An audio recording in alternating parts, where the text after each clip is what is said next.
quand il est question d'art contemporain, c'est-à-dire en ce moment, on produit des choses, on donne des choses à voir qui fonctionnent pas, des choses qui vraiment s'élaborent, on invente.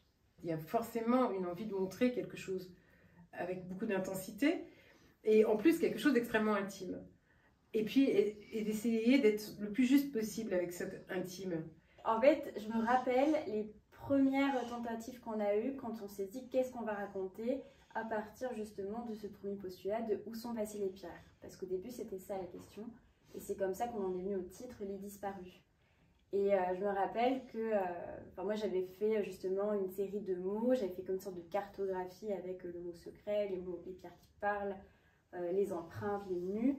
Mais du coup, à partir de cette cartographie de mots, c'est à partir de ces mots que j'ai essayé de tisser un peu l'histoire que je voulais raconter. Et en fait, cette histoire, je l'ai fait souffler par les pierres. C'est les pierres en fait qui vont chuchoter cette histoire avec un grand A, mais qui vont essayer de l'amener en fait avec vraiment cette part du secret qui est très présente, en tout cas dans mes propositions, dans mes installations.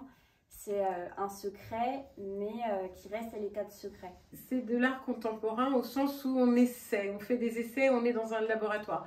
Donc pour moi, le lieu de la salle des arcades va permettre de donner des clés et des accès à ce que nous avons voulu proposer au château.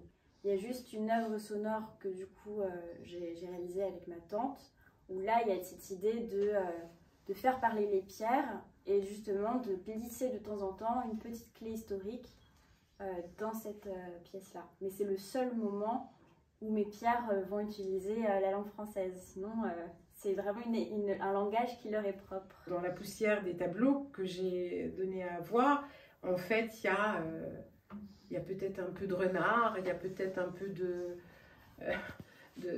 Grimaldo, il y a peut-être un peu de la famille de Castellane, il y a peut-être un peu un ongle de Bidule, enfin bref, il y a quelque chose qui reste. Et donc du coup, j'ai envie d'amplifier ce qui reste et j'ai envie de faire exister différemment ce qui reste, j'ai envie de mettre en scène ce qui reste et de faire rejouer des choses qui restent. Et donc là, il y a un défi, il y a le défi château, voilà, qui nous dépasse pour moi complètement, cet endroit nous dépasse complètement. Et on va essayer de faire des choses, on va essayer de proposer des choses pour quelque part le célébrer. Et en espérant bien entendu que ça fasse écho dans le regard de l'autre. Parce que je crois que la seule chose qui soit vraiment pertinente et intéressante dans le fait de montrer des œuvres d'art, c'est qu'il y a tout d'un coup une résonance ou un écho et qu'il y ait moins de solitude.